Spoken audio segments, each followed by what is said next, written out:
Good day, everyone. I'm Davina Anggita from Universitas Pajajaran, and I'm very honored to be given this opportunity to present my paper in this conference.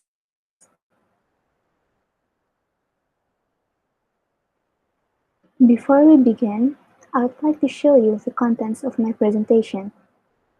We will start with a brief introduction, talking about the main problem discussed on my paper. Then we will continue to talk about the three narratives in the Canterbury Tales. Continuing with that, we will talk about the contradictions found between and inside the three narratives, continued by making distinctions between trade and investment, which will be the main point of this presentation.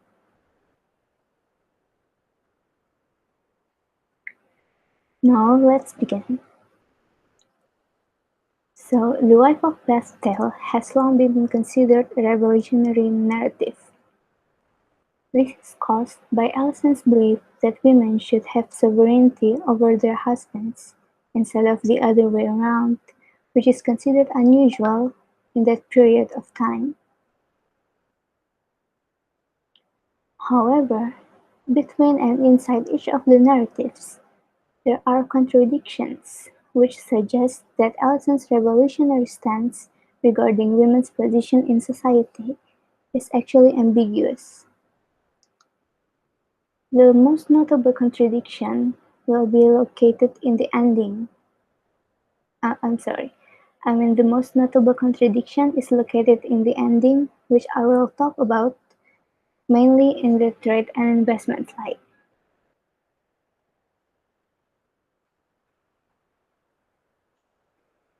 So, let's start with a brief description about the three narratives. So, the first narrative is the portrait, an introduction to Allison told by Chaucer himself. In this narrative, Allison is described as an old and gap-toothed woman with deafness in one ear, which is, according to Chaucer, unfortunate. It is also mentioned that she was a respectable woman who had married 5 times, which now this part is important because this shows how she has agency over her own body, which is a thing that not many women in medieval England could have. Legally, women in that period of time did have rights over their husband's inheritance and property, but it doesn't automatically mean they're completely free from oppression of the patriarchal society.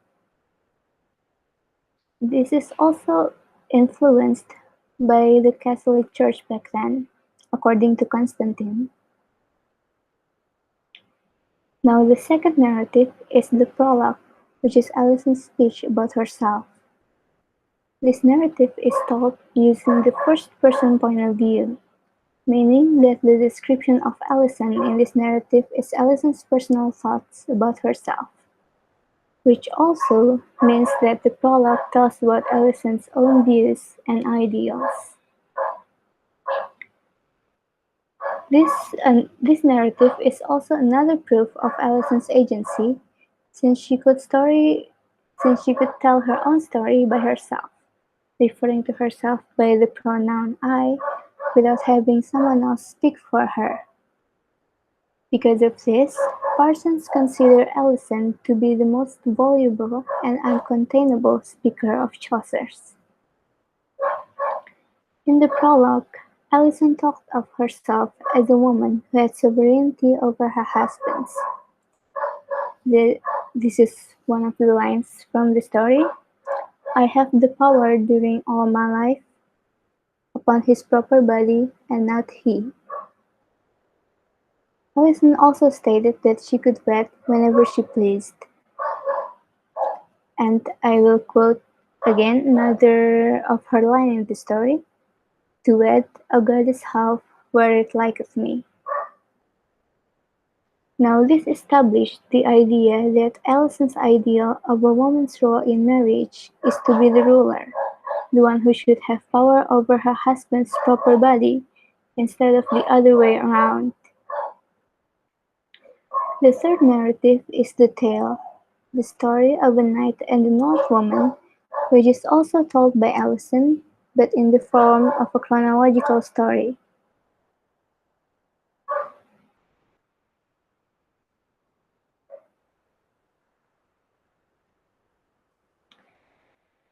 Now, after we finish talking about the general idea of the three narratives, we will continue with the contradictions.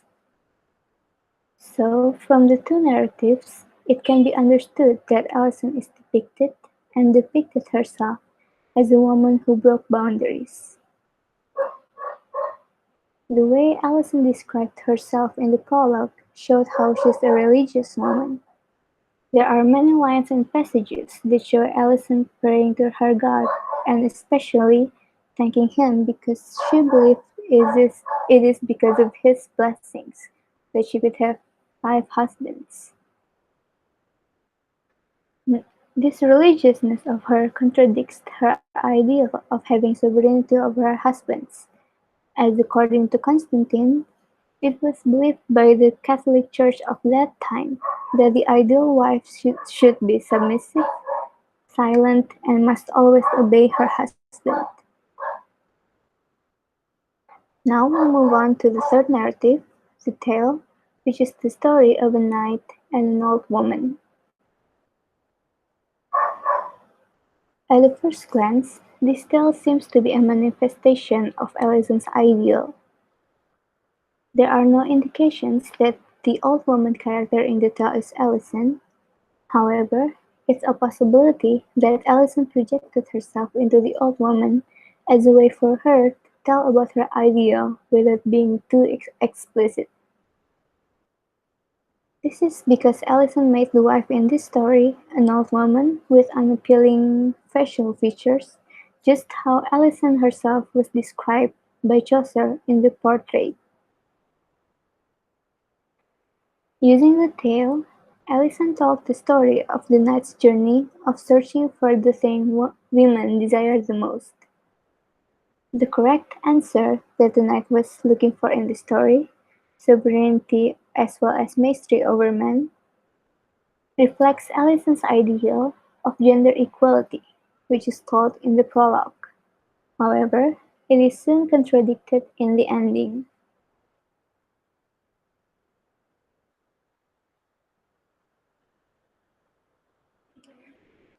In the ending of the tale, it is shown that the knight made a trade with his wife. As a man, the knight possessed the freedom to choose, which is considered a masculine trait. That is due to the fact that the social hierarchy in the medieval times didn't put women in a position where they could voice out their opinions, but instead they were expected to only say and follow their husband's opinions. On the other hand, his wife has the potential to become beautiful or loyal, which is considered to be a feminine trait.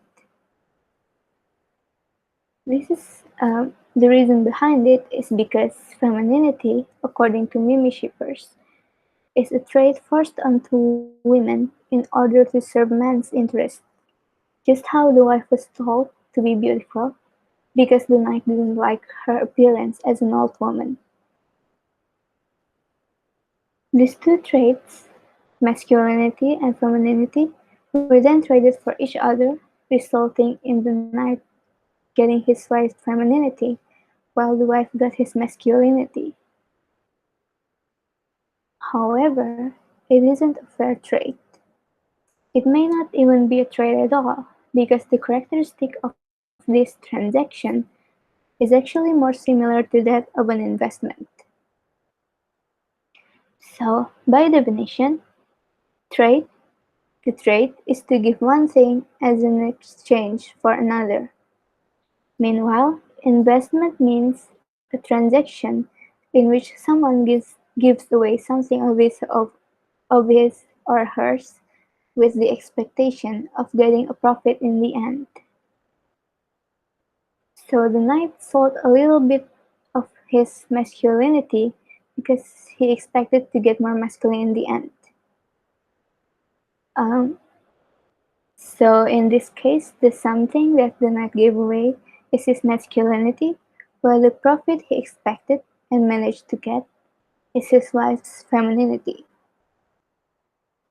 In contrast, the wife didn't gain anything from that trait. She got physical beauty, but it is to fulfill her husband's wish to have a beautiful wife. She got loyalty, but she pledges her loyalty to her husband, not to her own body. This is actually quite similar to how employers use their company's money to pay the employees because they expect an even bigger profit to come from the employee's labor.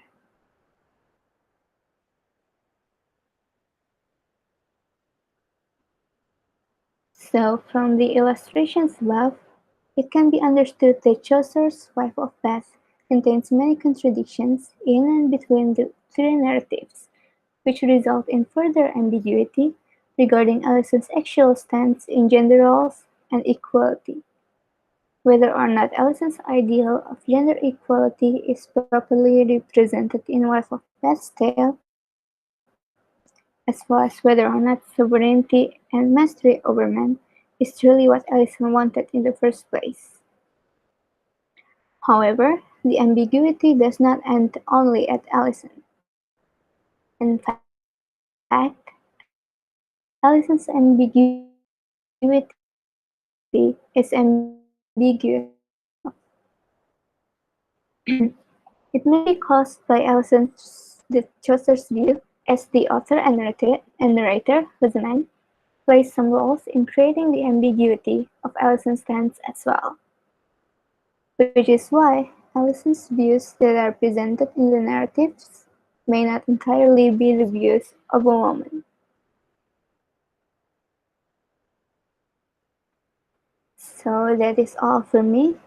Once again, I'm grateful to have been given the opportunity to present my paper in this conference, and I'm also grateful for your attention. Thank you.